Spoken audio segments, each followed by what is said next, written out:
وبركاته. الحمد لله رب العالمين. اللهم صل وسلم على سيدنا محمد وعلى آله وصحبه أجمعين. أما بعد. Yang saya muliakan, saya hormati seluruh Imam Masjid Al-Munawwar, terlebih khusus kepada orang tua kita Ustaz Sholih Saiful Ahmad ta'anallahu ta'ala bituli hayati wa umrih. Dan juga yang saya muliakan, saya hormati Abang Onim, ya, insyaallah semoga panjang umur, sehat afiat, diberikan rizqan wasi'ah zahiran wa batinan, hissiyan wa ma'nawiyah, dan seluruh jamaah hadirin muslimin muslimat yang insyaallah sama-sama dirahmati Allah Subhanahu wa taala. Saya mungkin tidak berbicara panjang untuk berikan kesempatan kepada tamu kita Abang Onim, tapi mungkin sedikit yang bisa saya sampaikan berkaitan dengan Palestina. Ada istilah di dalam Al-Quran, yang pertama disebut Bani Israel, ada juga disebut dengan istilah Yahudi, ada juga disebut dengan istilah Ahlul Kitab, kemudian negara Israel dan Zionis. Mungkin 5 poin ini yang akan saya jelaskan secara singkat, sehingga kita bisa menggambarkan apa itu Bani Israel, apa itu Yahudi. Tentu merujuknya kepada Al-Quran, Al-Quranul Karim. Bani Israel Allah Ta'ala sebutkan secara keseluruhan di dalam Al-Quran 43 kali. Ada yang bentuknya dengan al-idhafah dalam bahasa Arab, Banu Israel atau Bani Israel. Ada juga disebut secara tunggal, Israel. Itu disebut 43 kali. Adapun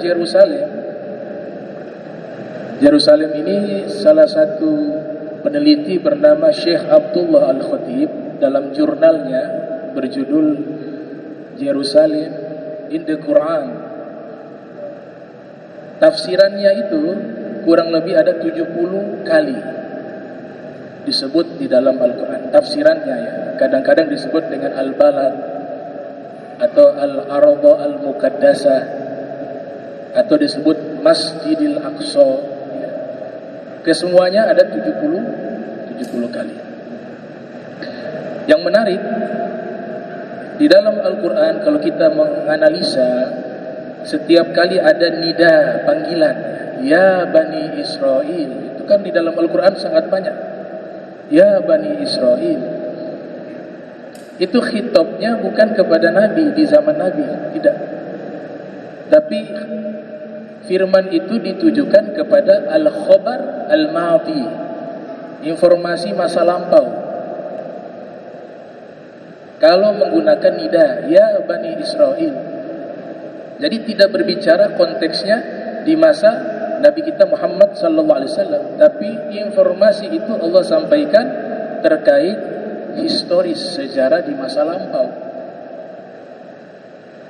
Ketika ada panggilan ya Bani Israel. Contohnya di surat As-Saff. Wa idh qala Isa ibn Maryam ya Bani Israel inni Rasulullah ilaikum musaddiqan lima baina yadayya minat Taurah mubasysyiran bir rasul ya'ti min ba'di ismuhu Ahmad falamma ja'ahum bil bayyinati qalu hadza syihrun mubin. Ini kan bercerita Nabi Isa. Jadi khitabnya kepada nabi-nabi terdahulu, Bani Israel. Ada juga Allah Ta'ala sebutkan dengan sebutan Israel saja tanpa ada kata Bani. Bani itu artinya anak turunan. Bani atau Banu itu sama. Sama seperti Ibn dalam bentuk mufrad. Ketika disebut Israel, sebagai contoh di dalam surat Ali Imran, itu disebutkan illa ma harrama Israel ala nafsihi. Israel mengharamkan atas dirinya. Ini nama. Dan sepakat ulama, di antaranya Imam Syauqani dalam kitab Fathul Qadir, beliau mengatakan qad ittafaqal ulama anna Israel huwa Ya'qub alaihi salam. Ketika disebut dengan nama Israel, yang dimaksud berdasarkan kesepakatan ittafaqa, kesepakatan para ulama adalah Nabi Allah Ya'qub.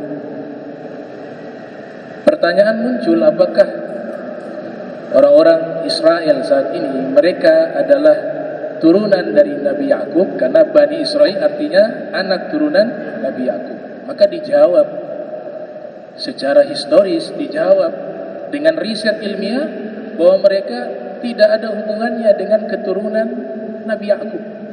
Zionis yang ada saat ini, mereka pendatang dari Eropa, walaupun ada yang asli. Justru orang Palestina itu lebih dekat dengan keturunan Nabi, karena mereka penduduk asli yang bermukim asli di situ. Justru nasab genealoginya lebih dekat kepada Nabi Ya'qub. Nah, itu yang pertama. Jadi yang sekarang diklaim, saya punya beberapa, termasuk kitab Talmud, kemudian karangan-karangan rahib-rahib Yahudi itu, ada kalanya mereka menyebut nasab mereka sampai kepada Nabi Ya'qub. Nah, tapi di dalam pandangan Islam, hal itu tidak valid. Karena Nabi yang mengatakan semua nasab itu terputus kecuali nasabku. Kullu nasabin wa hasabin yanqati' illa hasabi wa nasabi. Semua nasab terputus. Kata semua di sini mencakup juga para nabi, khususnya Nabi Ya'qub dan turunannya. Nah, inilah yang disebut dengan Banu Israel. Jadi keistimewaan Nabi Muhammad sallallahu alaihi wasallam dengan para anbiya, khususnya mulai yang diberikan gelar sebagai Israel, yaitu artinya hamba Allah, bahasa Ibrani Abdullah artinya. Isra artinya hamba, il artinya Allah. Mulai dari situ disebut Bani Israel, turunannya. Itu tidak eksis nasabnya kecuali nasab Nabi kita Muhammad sallallahu alaihi wasallam. Jadi ini yang pertama yang harus kita pahami. Yang kedua, ada istilah dalam Al-Quran Al-Yahud, Yahudi. Ibn Katsir yang lahir tahun 700 Hijriah, wafat 774 Hijriah, di dalam kitab Al-Bidayah wan Nihayah menyebutkan bahwa orang yang pertama kali diberikan gelar tersebut awalnya nama Yahuda bin Ya'qub. Anak keempat Nabi Ya'qub namanya Yahuda. Ibunya bernama Lea, saudara kandungnya Nabi Yusuf alaihissalam. Dia punya turunan. Turunannya ini dengan populasi yang banyak dari turunannya, ada komunitas-komunitas, menjadilah satu gobilah, suku namanya Gobilah Yahud. Nanti berkembang menjadi ideologi, teologi, yaitu agama, pemikiran agama. Maka di dalam Al-Quran kan jelas, lan tarda ankal yahud walan nasara hatta tattabi'a millatahum, bahwa sesungguhnya orang-orang Yahudi dan Nasrani tidak akan ridho kepadamu. Di sini khitabnya ketika orang Yahudi, khitabnya kepada Nabi Muhammad. Karena memang ada komunitas orang Yahudi yang tinggal di Madinah. Di sini dikatakan orang Yahudi dan orang Nasrani tidak akan ridho kepadamu, berbicaranya di masa Rasul secara khusus ya, hingga kamu mengikuti agama mereka. Jadi Allah katakan agama mereka, agama Yahudi. Jadi ideologi yang awalnya nama suku dari nisbat Yahuda bin Ya'qub turun berubah menjadi ideologi keagamaan atau akidah atau keyakinan. Dan selalu Al-Quran kita sudah buat riset, dan beberapa tulisan saya itu juga diperiksa oleh Profesor Dr. Quraisy Shihab. Beberapa jurnal yang ditulis, setiap kali hasil riset kami, setiap kali Allah menyebutkan Yahudi di dalam Al-Quran selalu memiliki makna negatif yang tidak baik dan berkaitan dengan masalah apa? Keyakinan. Misalnya mengatakan qalat al-yahud yadullah maglulah, orang-orang Yahudi mengatakan tangan Allah terbelenggu. Mereka mengatakan tangan Allah terbelenggu. Ada juga pernyataan mereka, qalat al-yahud Uzair ibn Allah. Uzair adalah putranya Allah. Uzair adalah salah satu nabi mereka. Sebenarnya bukan nabi mereka. Semua nabi itu adalah umat Islam, milik umat Islam. Karena semua nabi itu Muslim. Sama ajarannya, tidak ada yang berbeda. Hanya beda syariat. Tapi kalau akidah dan akhlak yang dibawa itu sama. Jadi berbicara tentang apa? Akidah. Ghalat al-Yahud, juga membanggakan diri. Allah katakan di dalam Al-Quran, mereka mengatakan apa? Nahnu abna'ullah wa ahibbu. Kami orang-orang Yahudi adalah anak-anaknya Allah dan kekasih-kekasihnya Allah. Kita semua pernah membaca sejarah biografi hidup Nabi Muhammad sallallahu alaihi wasallam.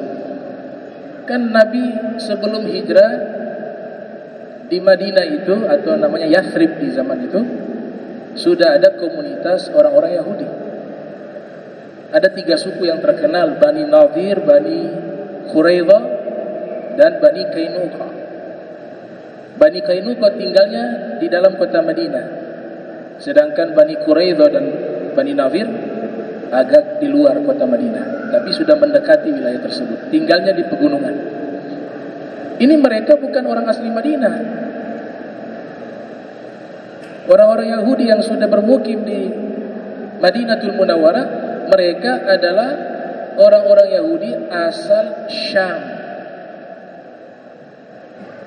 Mereka terusir oleh raja Kaisar Romawi bernama Hadrian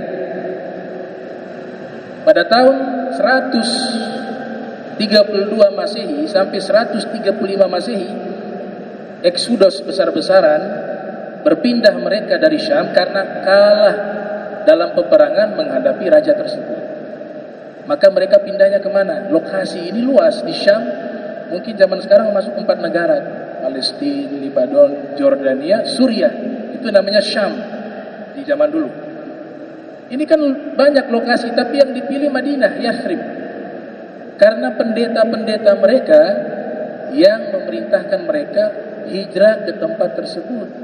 Sebab di dalam kitab suci mereka sudah tertulis bahwa akan muncul nabi akhir yang akan berhijrah ke kota tersebut. Maka kalian pindah ke negeri itu untuk menjadi pembela-pembelanya, untuk menjadi orang-orang yang menyambut kedatangannya. Tapi realitanya justru ketika Nabi muncul, mereka mengingkari karena ada fanatisme kesukuan. Mereka ingin Nabi itu berasal dari mereka, sedangkan Nabi Muhammad berasal dari kaum suku Quraisy, maka diingkari. Jadi sebenarnya orang-orang Yahudi yang tinggal itu sedang menanti kedatangan Nabi Muhammad SAW. Pendeta-pendeta mereka sudah sampaikan itu, dan lokasinya pun disebutkan di dalam kitab suci mereka. Mereka tinggal di situ. Salah satu guru dari guru kami, Profesor Dr. As-Sayyid Muhammad bin Alwi Al-Malik Al-Hasani, dalam kitab Mafahim itu menyebutkan, setiap kali mereka berperang, orang-orang Yahudi ini, mereka selalu bertawasul dengan apa? Dengan Nabi yang akan muncul di akhir zaman, yaitu Nabi kita Muhammad sallallahu alaihi wasallam. Jadi mereka kenal siapa Rasul. Kita ini kan sering baca Maulid Ad-Dibai. karangan Syekh Abdurrahman Ad-Daibai. Di situ kan jelas ada riwayat dari Ka'ab Al-Ahbar mengatakan, "Allamani abi at-Taurata illa sifran wahida." Ayah saya mengajarkan kepada saya kitab Taurat kecuali satu lembar tidak diajarkan.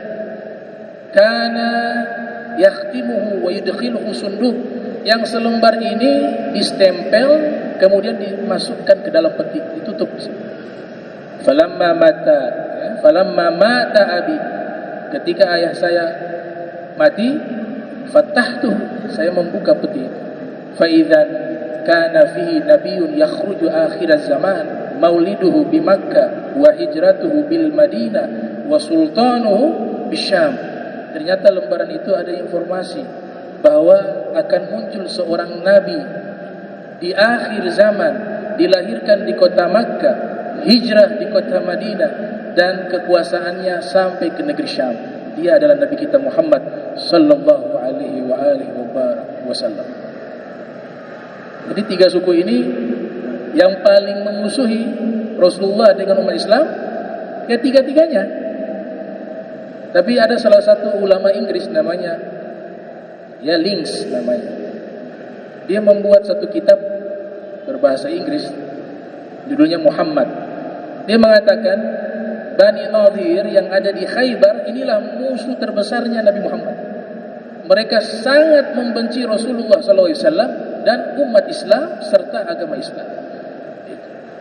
Ditulis oleh Links di dalam bukunya. Kemudian yang ketiga, saya singkat, Ahlul Kitab, disebut Ahlul Kitab. Ahlul Kitab kalangan intelektual yang paham kitab Taurat wal Injil. Ada sebagian dari mereka itu jujur menerima kebenaran akan Nabi kita Muhammad SAW, tapi ada juga sebagian dari mereka mengingkarinya karena iri hati, karena fanatik, sehingga dirubah informasi tentang Nabi Muhammad dan mereka mendistorsi bahasanya, tahrif. Dan ini Allah tegaskan di dalam Al-Quran, ya ahlal kitab lima takfuruna bi ayatillah wa antum tashhadun. Wahai ahli kitab, kenapa kalian mengingkari ayat-ayat Allah sedangkan kalian itu menyaksikan kebenaran akan Nabi Muhammad sallallahu alaihi wasallam. Jadi orang Yahudi itu bukan mengingkari Tuhan. Mereka percaya, percaya adanya Tuhan. Tapi yang mereka ingkari adalah Nabi kita Muhammad sallallahu alaihi wasallam. Itu yang menjadi pengingkaran mereka. Maka ayat ini disebut menjelaskan Ahlul Kitab itu kaum intelektual dari Yahudi dan Nasara yang paham At-Taurat wal Injil, tapi mereka menyembunyikan kebenarannya, bahkan mereka mentahrif, mendistorsi, merubah ayat-ayat tersebut. Kemudian yang keempat disebut dengan negara Israel. Negara Israel tidak ada hubungan dengan firman Allah dalam Al-Quran. Gak ada satu ayat menceritakan negara Israel, gak ada. Yang ada tadi itu Bani Israel, adanya Yahudi. Jadi jangan tafsir-tafsir sembarangan. Ini lagi yang gak penting Allah masukkan dalam Al-Quran. Israel ini hanya meminjam nama saja, gak ada hubungan dengan mereka keturunan Bani Israel. Mereka itu pendatang dari Eropa kebanyakan. Negara ini berdiri di atas negara Palestina yang resmi. Mereka ilegal, Palestina legal. Ada sejarah mengatakan berdiri pada tahun 14 Mei 1948 Masehi oleh salah satu tokoh, ya, bernama siapa itu? Gurion, ya, Ben Gurion, ya, namanya Ben Gurion.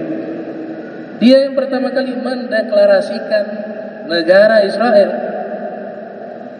Jadi baru itu muncul tahun 1948.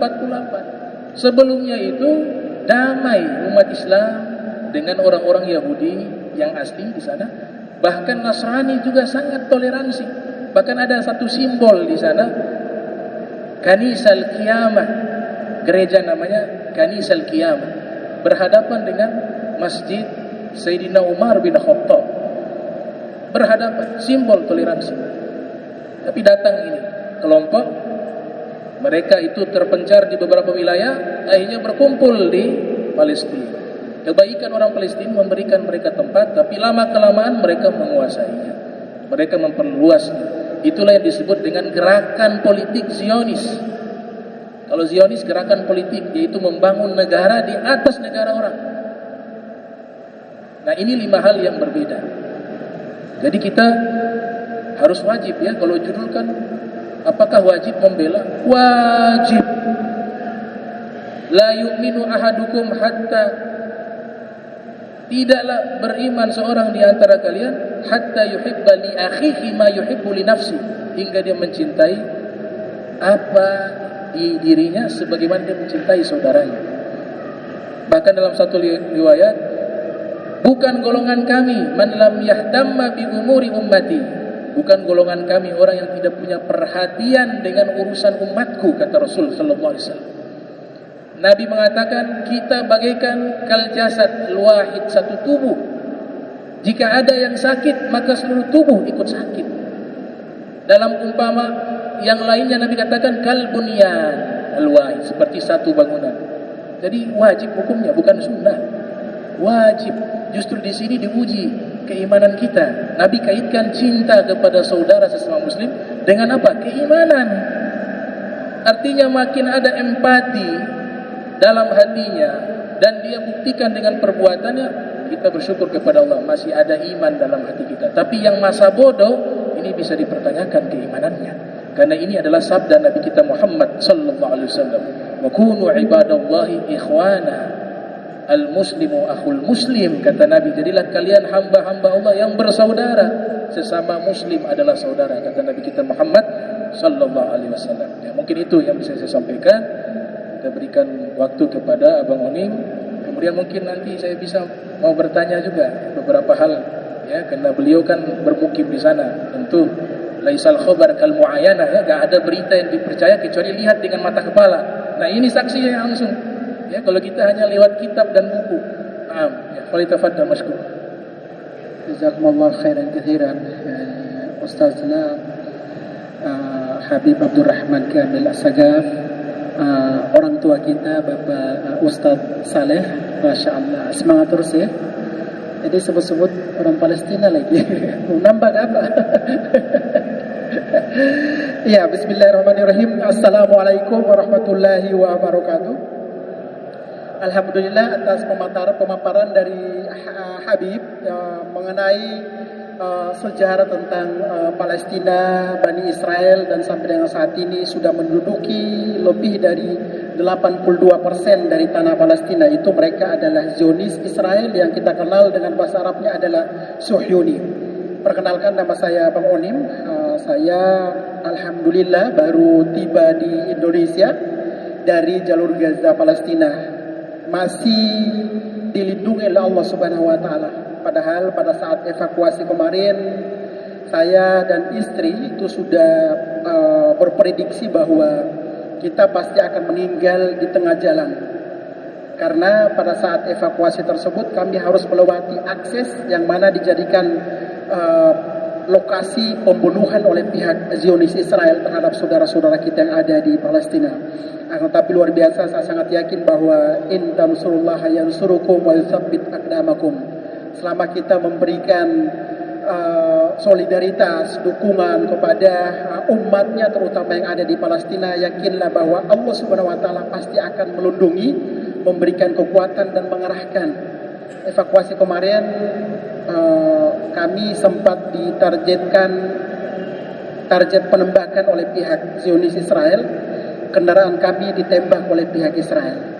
Jadi saya tinggal di Gaza City, jarak dengan rumah sakit Ashifa itu 200 meter. Kita lihat sendiri sampai dengan saat ini rumah sakit Ashifa sudah dihancurkan, rumah sakit Indonesia pun sudah dihancurkan dengan dalih bahwa ada terowongan di bawah. Padahal Bang Onim bolak-balik rumah sakit Ashifa ngasih bantuan pada saat terjadi peperangan. Bang Onim bolak-balik rumah sakit Indonesia pada saat terjadi peperangan, sampai masuk ke bedroomnya untuk menyerahkan bantuan obat-obatan untuk pasien yang ada di jalur Gaza. Evakuasi kemarin memang kami harus melewati akses zona pembantaian. Jadi alhamdulillah di Palestina itu Bang Onim pun dijadikan sebagai mata dan telinganya masyarakat Palestina. Kata mereka, antum ini adalah aset bagi kami. Aset bagi kami, dan pada saat terjadi peperangan 20 hari itu mereka mengarahkan kepada Bang Onim untuk antum silahkan keluar dulu dari jalur Gaza. Begitu situasinya sudah aman baru antum bisa balik lagi. Karena mereka melihat bahwa situasi di jalur Gaza pada saat itu sudah benar-benar brutal, dan target yang dilakukan oleh pihak Israel itu tidak hanya kepada para pejuang atau camp militer, tetapi juga rumah sakit sudah dihancurkan, masjid dihancurkan, lebih dari 170 unit masjid, 3 unit gereja pun dihancurkan, madrasah, ratusan madrasah, sekolah Kristen pun dihancurkan oleh pihak Israel. Jadi akses yang kami lewati tersebut itu akses pembunuhan yang bagi prediksi atau logika manusia, kalau antum melewat akses tersebut 99% akan meninggal. Kenapa tidak meninggal? Karena sudah ditunggu oleh tank Merkava Israel, Apache Israel, sniper Israel, angkatan laut Israel. Antum harus melewati jalan di tengah-tengah tersebut, yang mana kiri kanannya itu rumah reruntuhan dari warga sipil Gaza yang masih ada asap. Saya sempat sebelum melewati aksi tersebut, saya bermusyawarah dengan istri. Saya katakan bahwa kita sudah lebih dari 23 kali evakuasi gagal terus. Untuk evakuasi hari terakhir kali ini, kalau kita tidak keluar, otomatis kita akan tidak pernah berhasil untuk keluar dari jalur Gaza. Yang pertama. Yang kedua, akses yang akan kita lewati ini itu adalah akses pembunuhan. Kalau contohnya kita tidak berhasil ke perbatasan Mesir, insya Allah kita akan bertemu di surganya Allah Subhanahu wa Ta'ala. Apa kata seorang istri, ini sebuah ketegaran dan keimanan dari masyarakat Muslim di Palestina, khususnya ada di jalur Gaza, bil khusus adalah perempuan Palestina. Istri saya mengatakan bahwa dengan merangkul anak-anak saya dalam mobil, mengatakan bahwa kalau hari ini rezeki kita, air minum yang akan kita minum masih di Gaza, otomatis kita belum akan keluar dari jalur Gaza. Akan tetapi jika hari ini rezeki kita ada di Mesir dan bisa minum di Mesir, itu urusan Allah Subhanahu wa Ta'ala. Mau kita selamat atau nanti ditembak seperti apa, itu sudah urusan Allah Subhanahu wa Ta'ala. Pada saat istri saya mengatakan seperti itu, antum bayangkan itu kiri kanan dentuman bom, Ustaz. 200 meter antum melihat dentuman bom dari angkatan laut Israel, dari jet F-16. Jadi pada saat kami bermusyawarah tersebut bukan dalam kondisi aman. Otomatis kan dalam pikiran kita membuncah, apakah Bang Onim ini akan mengikuti arahan istri, ataukah Bang Onim ini akan tetap berada di Gaza karena rasa ketakutan yang sangat luar biasa pada hari itu. Saya katakan bahwa Bismillah, kalau gitu ya kita berangkat Bismillah, tapi nus-nus 50-50, 50%. Bismillah, resikonya adalah pasti meninggal nih di perjalanan, pasti meninggal. Alhamdulillah, sebelum saya arahkan ke driver saya untuk menyalakan kunci mobil, saya katakan pada istri saya bahwa mohon maafkan Bang Onim. Saya katakan kepada anak-anak saya, maafkan Bang Onim ya, maafkan Abi jika selama hidup Bang Onim belum bisa membahagiakan. Akan tetapi nanti jika atas izin Allah Subhanahu wa Ta'ala kita tiba di Kairo dan di Indonesia, Abi akan janjikan beli tablet kepada mereka, kepada Nusantara, Filin sama Bahari. Itu yang pertama. Yang kedua, jika nanti kita berhasil diselamatkan oleh Allah Subhanahu wa Ta'ala dan tiba di Jakarta, saya akan traktir makan rambutan dan durian. Itu sebagai seorang ayah dengan menyampaikan kepada anaknya warga negara Indonesia dalam situasi kiri kanan bom. Waktu itu Nusantara sih udah berdarah karena terkena pintu mobil karena saking paniknya seperti itu. Itu dalam hati saya itu, kok hidup saya seperti ini ya, bagaimana membahagiakan anak-anak saya dengan hanya lisan atau kalimat saja, itu berdarah air mata, Ustaz. Selain dari saya menyampaikan kepada anak istri saya juga curhat kepada Allah Subhanahu wa Ta'ala. Ya Rabb, ya Allah, selama Bang Onim 14 tahun lebih berada di jalur Gaza, bukan kedudukan yang diharapkan, bukan materi yang diharapkan, bukan jabatan yang diharapkan, akan tetapi ya Allah, antum lebih tahu bahwa kehidupan Bang Onim di Gaza 99% untuk umatmu, untuk anak yatim, untuk para janda, untuk kaum duafa, untuk para pengungsi. Dan saya yakin Allah, antum tidak akan membiarkan hambamu yang datang ke sini untuk hamba yang mulia, hamba pilihanmu, pasti tidak membiarkan dibantai oleh Zionis Israel.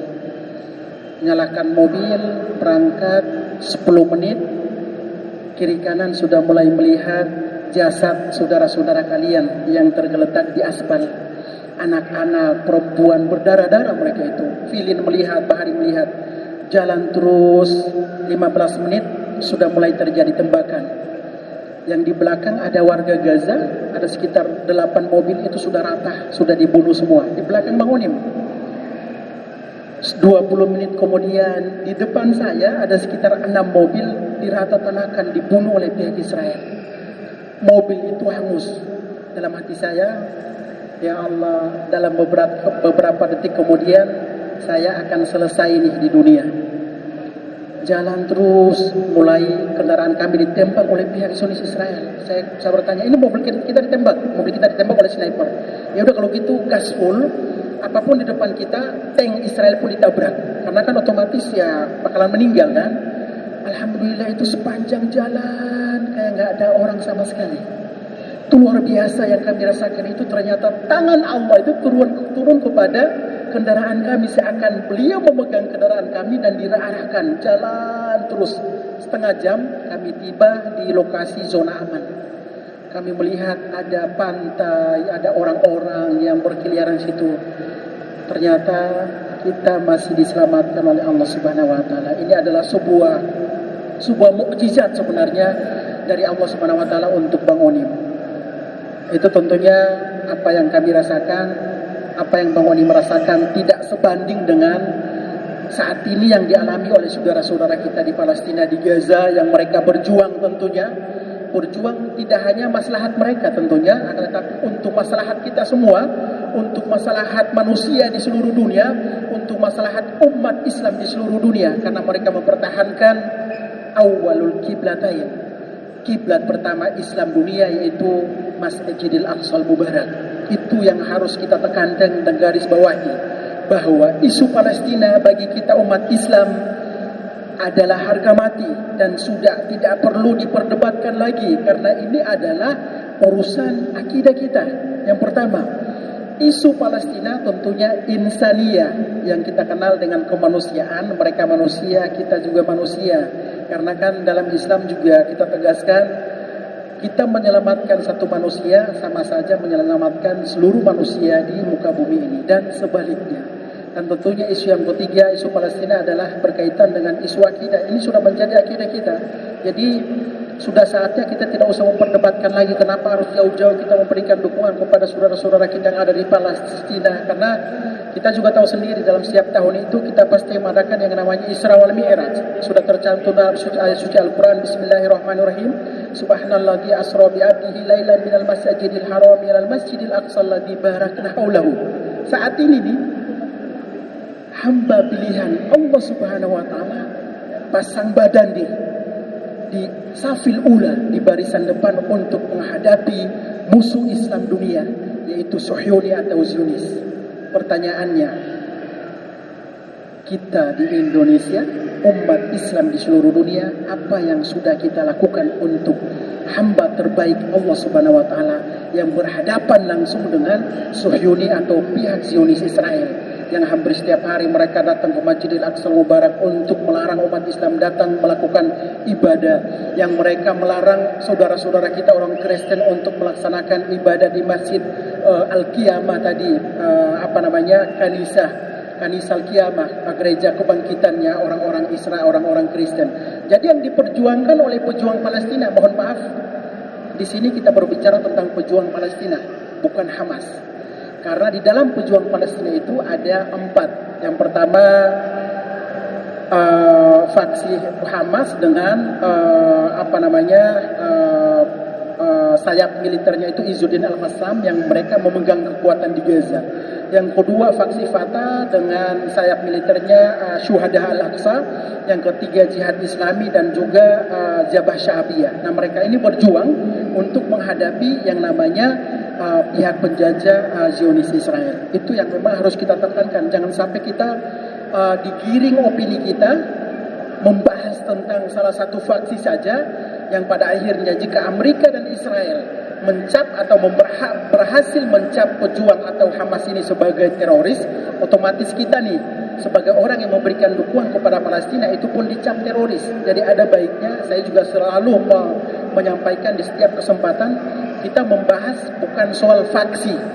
Kalau faksi itu cuma satu, faksi Hamas cuma satu. Tapi kalau contohnya kita berbicara tentang mukawamah, pejuang Palestina, itu kita berbicara tentang beberapa faksi yang berjuang bergandengan tangan untuk menghadapi pihak Zionis Israel. Salah satu keutamaan tentang bumi Syam Palestina, sabda Nabi Muhammad SAW, la tushaddur rihal illa ila thalathati masajid. Tidak dianjurkan untuk mengunjungi kecuali 3. Ini ditekankan, yaitu Madinatul Munawwarah, Masjid Nabawi di kota Madinah. Yang kedua Makkatul Mukarramah, Masjidil Haram, dan yang ketiga adalah Masjidil Aqsal Mubarak di tanah Palestina.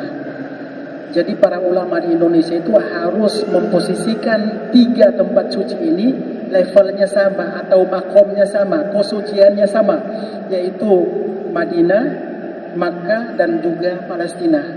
Akan tetapi kita tahu sendiri kan, ini adalah salah satu strategi dari pihak Israel agar supaya umat Islam di dunia tersebut dipersulit masuk ke Palestina untuk mengunjungi Masjidil Aqsal Mubarak, yang pada akhirnya pemahaman atau edukasi tentang Palestina itu seakan menurun, dan kita tidak bisa menyamakan yang namanya Masjidil Aqsal Mubarak dan Palestina itu makom, level dan kesuciannya itu sama dengan Madinah dan juga Makkatul Mukarramah.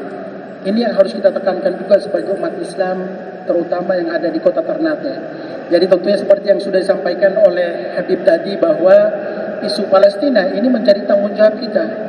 Menjadi tanggung jawab kita, ya terlepas dari ada yang berkomentar, mengucilkan atau mencap kita sebagai orang memberikan dukungan teroris atau sebagainya. Tetapi saya sebagai saksi mata, tentunya apa yang kita lakukan adalah memberikan dukungan terhadap orang-orang yang terzolimi, yang salah satu negara sampai dengan saat ini belum meraih kemerdekaan adalah Palestina. Dan sangat disayangkan sebenarnya apa yang dilakukan oleh pihak Israel terhadap saudara-saudara kita. Memang bagi pihak Zionis Israel itu, nyawa dari saudara-saudara antum nih yang ada di Palestina itu tidak ada harganya sama sekali. Nyawa dari anak-anak Palestina, saudara-saudara antum seakidah yang ada di Palestina itu bagi Israel kecil, tidak ada nyawa sama sekali.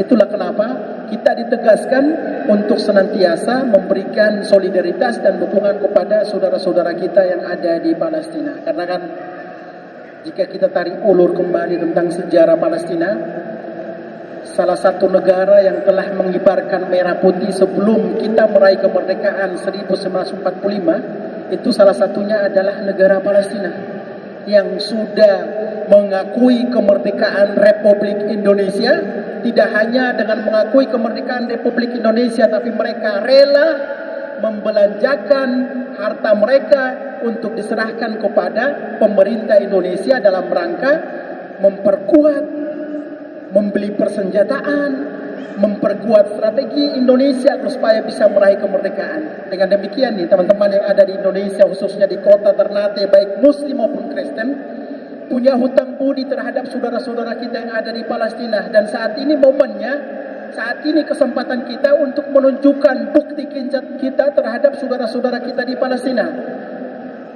Bang Onim lebih dari 14 tahun, tapi merasa sampai dengan saat ini belum banyak berbuat untuk saudara-saudara kita yang ada di Palestina. Karena dalam benak Bang Onim, jika nanti meninggal, terus ditanya oleh Allah Subhanahu wa taala, "Wahai Bang Onim, selama antum hidup di dunia, apa yang sudah antum perbuat untuk umat terbaikku yang mereka sudah rela darah mereka, sudah rela nyawa mereka, putra-putri mereka, waktu mereka, uang mereka untuk mempertahankan Baitul Maqdis dan tanah Palestina yang diwakafkan oleh para anbiya tidak hanya kepada umat Islam di Palestina atau Timur Tengah, akan tetapi diwakafkan kepada umat Islam di dunia, terutama kita muslimin yang ada di kota Ternate." Jadi persiapkan diri kita, persiapkan diri antum, siapkan pertanyaan nih, apa yang sudah antum lakukan. Nah, kita kan berjuang ini dakwah dari segi sosial media atau mengumpulkan dana itu baru 53 hari, teman-teman. Kita baru 53 hari untuk berjuang membantu saudara-saudara kita yang ada di Palestina untuk mempertahankan Baitul Maqdis dan tanah Palestina, bumi Syam. Akan tetapi saudara-saudara kita di Palestina sudah berjuang lebih dari 75 tahun. Coba kita bayangkan, 75 tahun. Saat ini itu mereka sedang berada di level teratas untuk membuktikan kepada Allah Subhanahu wa taala bahwa ya Allah, ya Tuhanku, ya Allah Tuhan kami muslimin yang ada di Palestina rela jiwa kami, harta kami, darah kami, nyawa kami untuk umatmu, untuk warga sipil yang ada di Palestina, untuk Masjidil Aqsa Mubarak dan untuk tanah Palestina. Kita malu melihat dengan apa komitmen dari saudara-saudara kita yang ada di Palestina. Mereka berjuang dan tidak pernah meminta-minta kepada negara lain untuk turun tangan dalam rangka bertemu atau melakukan peperangan terhadap saudara-saudara Zionis Israel. Karena mereka sangat yakin bahwa pada saat mereka berjuang di tanah Palestina terus meninggal, balasannya apa? Bukan kedudukan, bukan uang, akan tetapi balasannya adalah surga Firdausil A'la. Ini luar biasa tanpa dihisap oleh Allah Subhanahu wa taala. Makanya pihak Israel mengarahkan masyarakat Gaza Utara untuk diusingkan ke Gaza bagian selatan. Di Gaza City tempat Bang Onim untuk diusingkan ke Gaza bagian selatan. Mereka mengatakan bahwa sampai ke tingkat nyawa kami diangkat dari jasad kami tidak akan meninggalkan wilayah jalur Gaza. Karena jalur Gaza saat ini itu sudah menjadi ladang jihad, ladang surganya bagi saudara-saudara kita yang ada di Palestina. Jadi mereka sejengkal pun tidak akan mau meninggalkan tanah Palestina, khususnya wilayah jalur Gaza.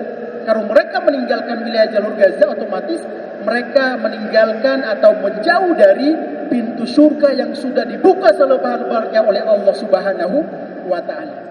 Jadi teman-teman yang ada di sini, sekali lagi masyarakat Palestina sangat cinta dengan Indonesia. Masyarakat Palestina sangat akrab dengan yang namanya Indonesia, karena Indonesia memberikan dukungan kepada Palestina bukan hanya dalam bentuk emosional saja, akan tetapi masyarakat Indonesia memberikan dukungan dari hati. Masyarakat Indonesia memberikan dukungan kepada saudara-saudara kita dengan cinta kasih, sehingga sampai dengan saat ini alhamdulillah semangat dari masyarakat Indonesia tidak pernah redup untuk memberikan dukungan bagi saudara-saudara kita yang ada di Palestina. Warga Palestina bukan orang miskin, sahabat. Warga Palestina, mohon maaf, bukan orang bodoh. Mereka orang kaya, akan tetapi dimiskinkan oleh Zionis. Mereka orang Zionis, akan tetapi ditutup kepintaran mereka oleh pihak Israel dengan mereka memegang atau menguasai media sosial. Kalau negara Palestina itu tidak terjajah, maka salah satu negara terkaya di Timur Tengah adalah Palestina. Itu yang memang harus kita angkat juga, bahwa peperangan yang terjadi di jalur Gaza bukan terletak pada 7 Oktober atau bulan Oktober.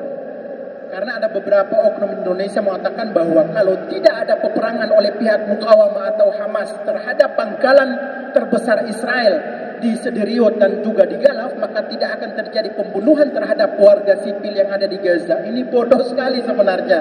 Padahal sudah lebih dari 75 tahun warga Palestina berjuang.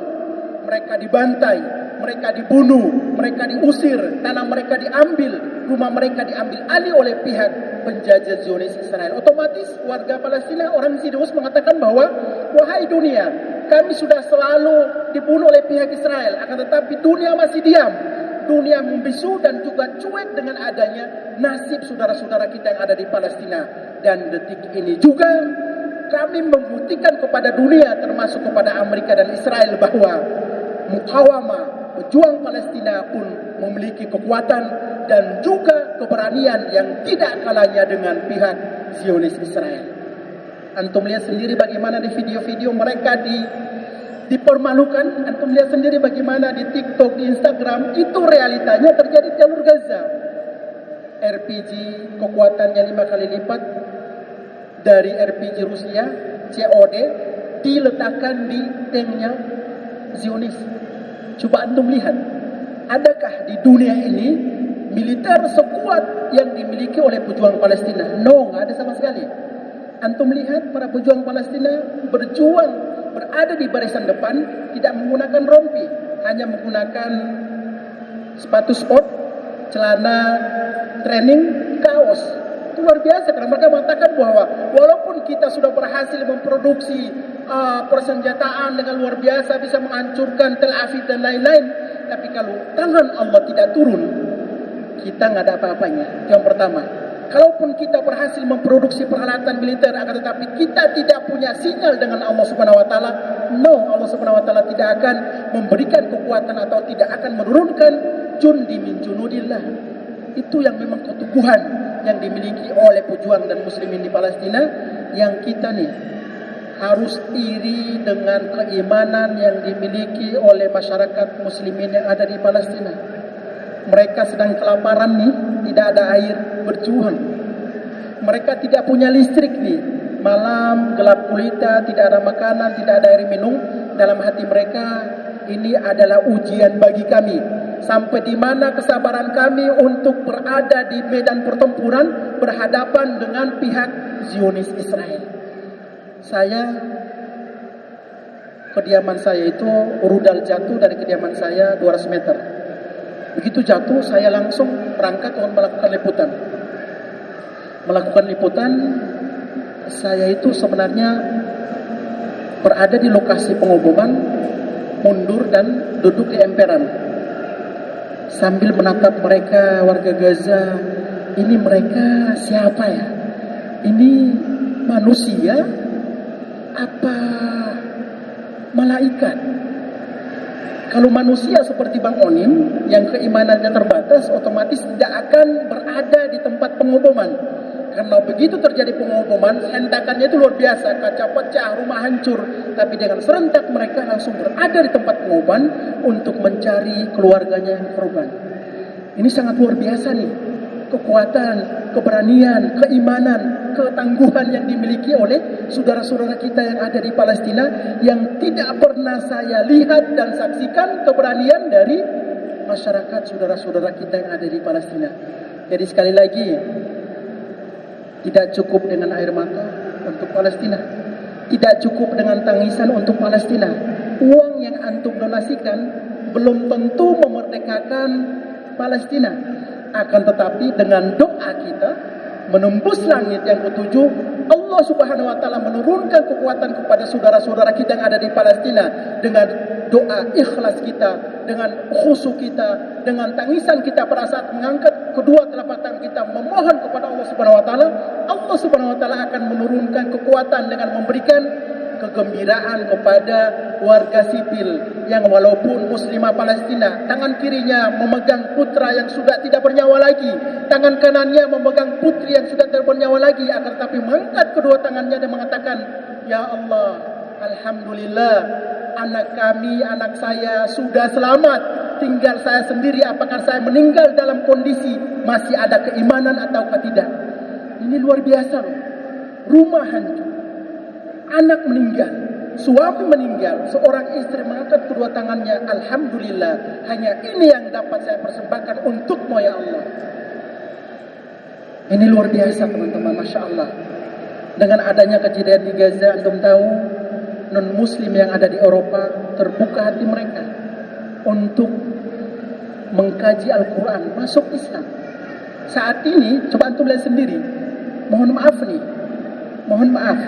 yang paling banyak untuk melakukan demonstrasi selama 24 jam, mohon maaf, bukan negara muslim untuk Palestina.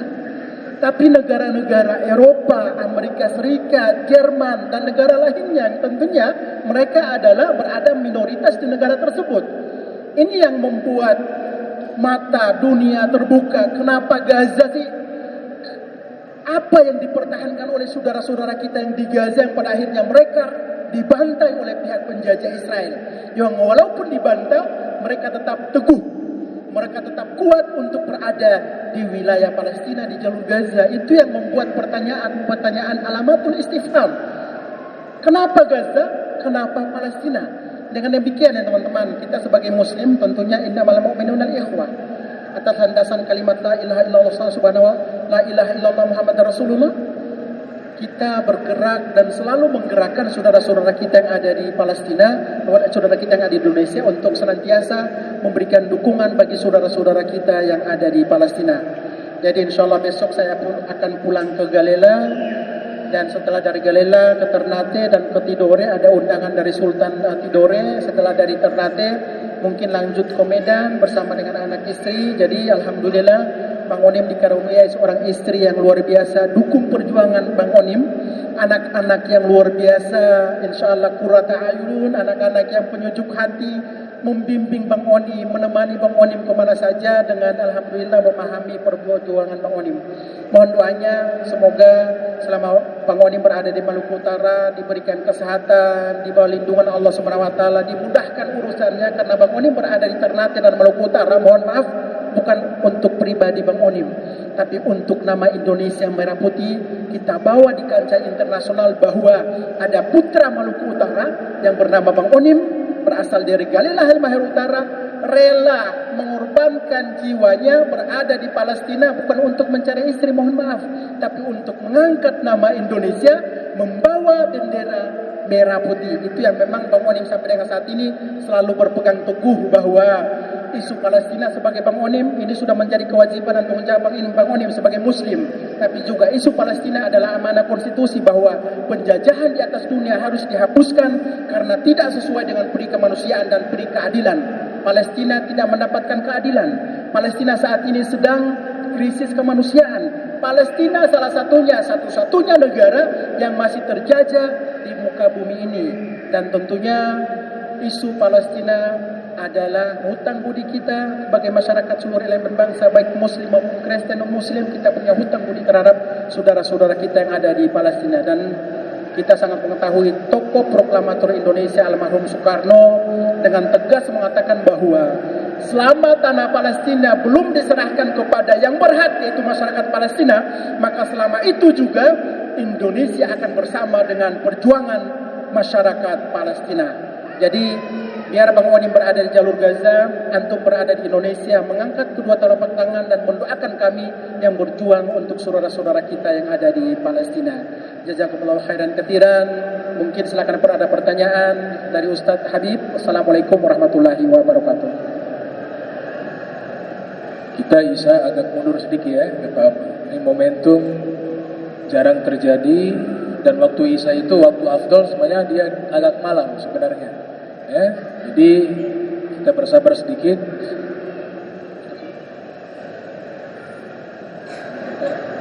Kita mungkin buka 2 atau 3 pertanyaan ya.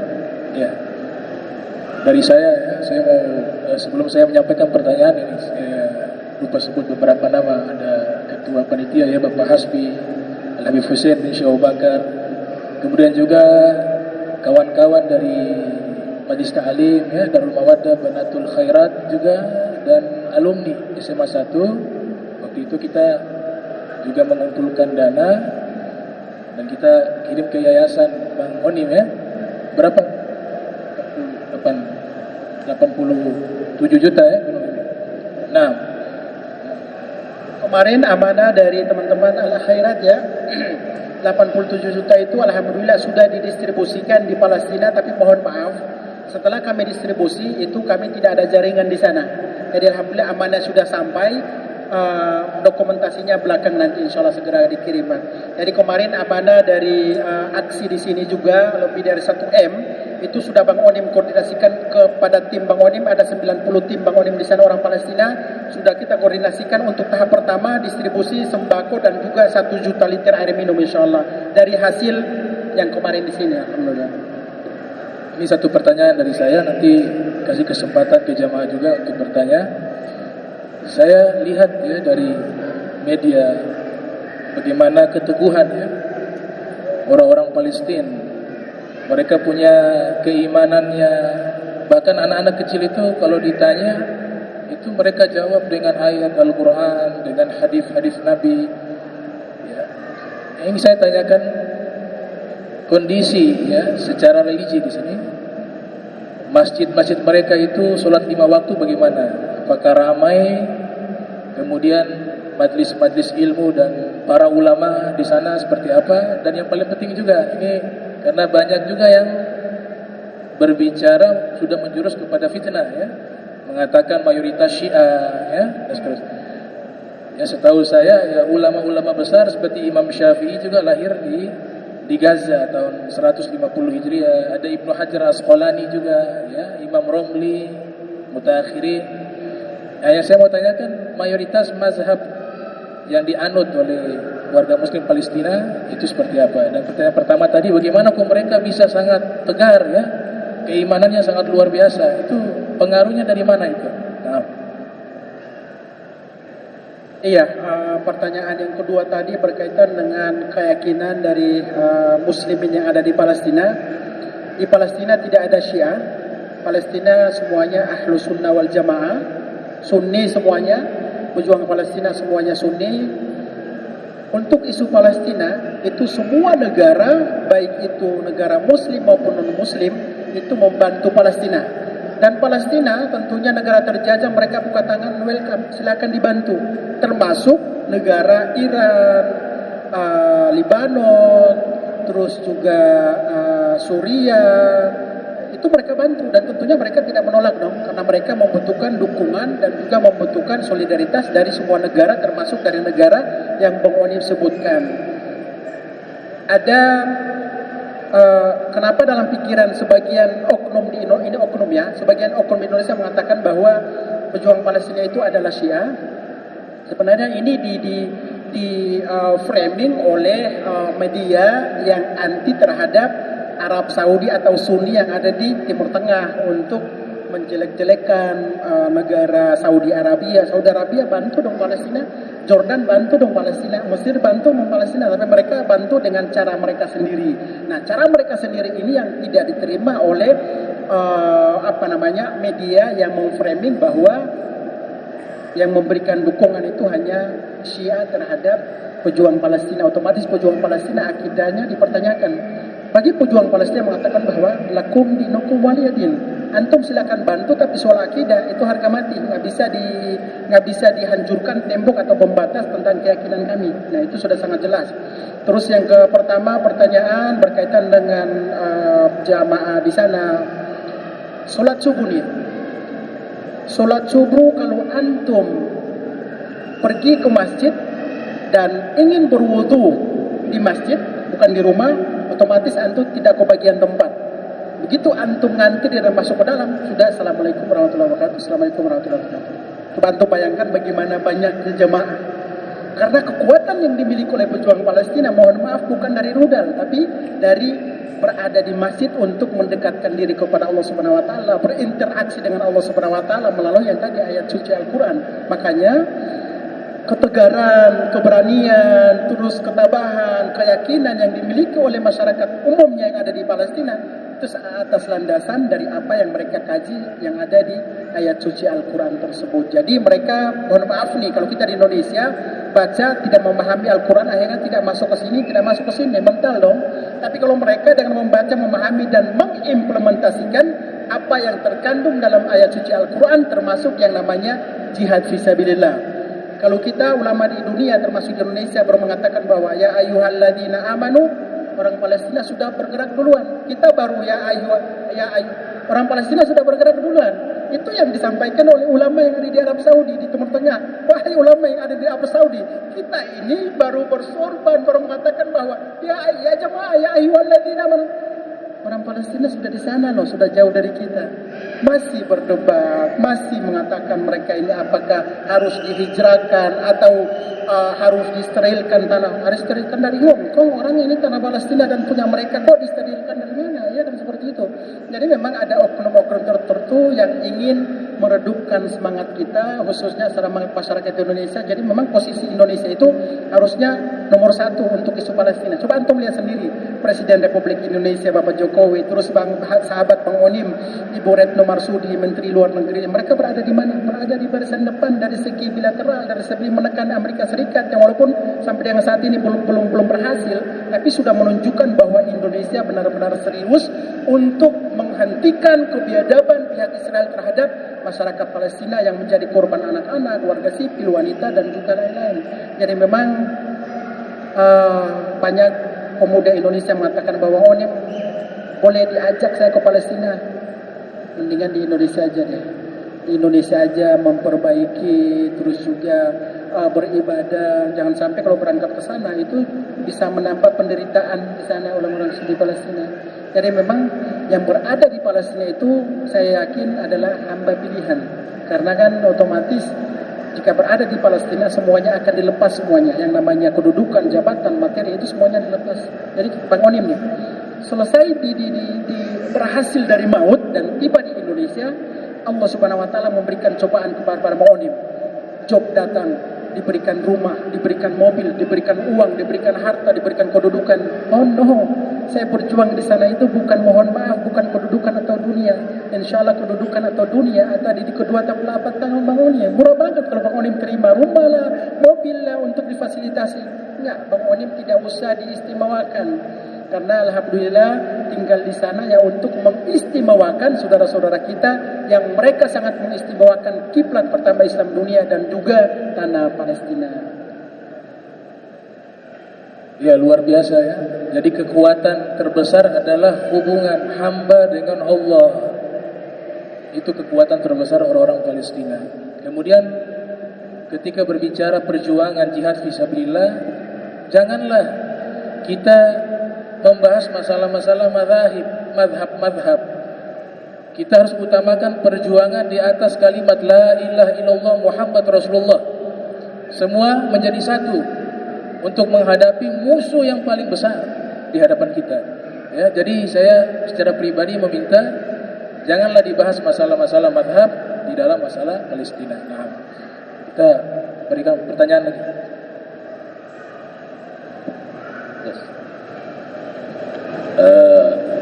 Sebentar ya. Yang ingin tadi Bang Onim ada katakan bahwa kita utamakan juga dari ibu-ibu, karena ibu-ibu banyak yang terzolimi. Saya mempunyai satu kesempatan, tapi kita kasih kepada ibu-ibu Majelis Taklim kesempatan satu Bang Onim ya. Karena tadi Bang Onim bilang kita kasih ibu-ibu lagi. Silakan ibu-ibu yang mau ajukan tangan, ibu-ibu saja, ibu-ibu dulu sama anaknya. Silakan dikasih ibu-ibu satu orang dulu. Assalamualaikum warahmatullahi wabarakatuh. Terima kasih Bang Onim untuk kesempatannya. Yang ingin kami tanyakan itu sederhana saja. Bagaimana ibu-ibu Palestina mendidik anak-anak mereka sehingga anak-anak mereka itu begitu kuat akidahnya. Assalamualaikum warahmatullahi wabarakatuh. Waalaikumsalam warahmatullahi wabarakatuh. Nggak usah jauh-jauh di Palestina. Di sekitar antum ada muslimah Palestina, istri Bang Onim. Cara mendidik anak kefilinnya itu sebelum berangkat ke sekolah harus setor hafalan Al-Quran minimal 2 juz. Bukan baca ya, tapi setor hafalan Al-Quran paginya itu 2 halaman. Begitu pulang dari sekolah harus menyetor hafalan baru juga. Jadi dalam satu hari itu 4 halaman Al-Quran yang bukan dibaca tapi dihafal oleh filin yang disetorkan ke ibunya, disaksikan oleh Bang Onim. Itu kan sudah jelas bahwa landasan yang ditarbiakan atau dididik oleh muslimah Palestina itu tidak jauh-jauh dari ayat suci Al-Quran. Jadi muslimah Palestina itu mereka tugasnya tidak hanya melahirkan putra-putri mereka, akan tetapi tugas dari muslimah Palestina bukan ke pasar beli sayur, akan tetapi lebih di rumah untuk mendidik anak-anaknya. Yang belanja di pasar beli sayur itu tugas Bang Onim. Beli bawang lah, beli tomat lah, itu tugas Bang Onim. Nah, sedangkan istri Bang Onim, Ibu Raja, mendidik Filin Nusantara sama Bahari, itu tugasnya dicek terus hampir setiap hari yang namanya hafalan Al-Quran. Kalau contohnya gini, contohnya Nusantara untuk hari ini baru bisa 1 halaman, uang jajannya dikurangi. Itu salah satu motivasi dari Muslimah Palestina. Tapi kalau contohnya besoknya Filin bisa menghafal Al-Quran 5 halaman, akan ditambah uang jajannya yang tadinya contohnya Rp25.000 dalam rupiah bisa ditambah Rp30.000. Otomatis Nusantara jadi iri dong. Akhirnya Nusantara pun ingin, lah saya juga bisa dong kalau gitu untuk mendapatkan Rp5.000. Itu salah satu motivasi dari Muslimah Palestina. Setelah mereka melahirkan, membesarkan, mendidik, dan putra-putri mereka tersebut sudah selesai kuliah, tidak sedikit dari putra-putri mereka mengatakan bahwa saya ingin bertempur, berada di medan pertempuran, di barisan terdepan, di safil ula. Kata ibunya, Ibu Murido untuk putra saya berada di barisan depan. Karena hanya ini yang ibu kamu persembahkan untuk Islam, untuk Palestina, dan untuk Allah Subhanahu wa Ta'ala. Jadi tidak selesai brojol melahirkan, mendidik anak, membesarkan, dan juga menyekolahkan, menguliahkan, putra-putrinya meminta ridho, wahai ibu, saya sudah usia 18-17 tahun, minta ridhomu ya ibu Ummi, untuk saya mengangkat senjata berada di barisan depan. Dengan mengusap kepalanya, kata ibu, hanya ini yang dapat saya hadiahkan untuk Allah Subhanahu wa Ta'ala. Itu salah satu didikan, salah satu contoh didikan dari muslimah yang ada di Palestina. Jadi pada saat terjadi peperangan, mereka keluar atau mengungsi atau menghindar dari rumah mereka bukan mencari make up, mohon maaf, bukan mencari semengken, mohon maaf, tapi mereka mencari Al-Quran dan mendekat Al-Quran untuk dievakuasi ke rumah sakit, atau bahkan ibu-ibu muslimah Palestina pada saat meninggal mereka tangannya selalu bersyahadat. Tidak hanya bersyahadat, di telapak tangan ini mereka melingkarkan tasbih atau tasbih digital. Bukan di tangan mereka handphone lah atau iPhone lah. Karena mereka itu alhamdulillah hadir di tanah Palestina dengan syukurnya luar biasa. Mereka dipilih oleh Allah Subhanahu wa Ta'ala tinggal di Palestina, membesarkan putra-putri mereka, mendidik anak-anak mereka untuk berjuang di hadapan para penjajah Zionis Israel. Seperti itu. Jadi mohon maaf bukan mengecilkan umat muslimah yang ada di luar sana ya, tapi dengan apa yang saya lihat itu kualitas dari ketakwaan muslimah Palestina itu, ini mereka setengah malaikat apa setengah manusia. Karena memang ditanamkan itu dalam hati benar-benar ya berjuang untuk Allah, untuk Palestina, untuk Masjidil Aqsa. Udah 4 aja itu. Rumah mereka hancur, maka mengatakan bahwa rumah ini kan cuma amanah dari Allah Subhanahu wa Ta'ala. Anak-anak mereka di meninggal, mereka mengatakan bahwa sudah tercatat di Lauhul Mahfuz bahwa putra-putri kami meninggal itu di bawah reruntuhan atau terkena rudal. Sudah ditakdirkan oleh Allah Subhanahu wa Ta'ala. Tinggal meninggalnya seperti apa bukan urusan kita. Akan tetapi kan saya sebagai manusia, dalam benak pikiran saya, nanti kalau rudal datang atau mobil kami dihancurkan oleh pihak Israel, Bang Onim itu nanti meninggal, apakah kepalanya hancurkah, badannya jadi putuskah, itu hanya angan-angan manusia saja. Tapi sangat yakin bahwa saudara-saudara kita di Palestina meninggal, itu sakitnya mungkin hanya seperti dicubit seperti ini, diangkat nyawanya oleh Allah Subhanahu wa Ta'ala. Terima kasih.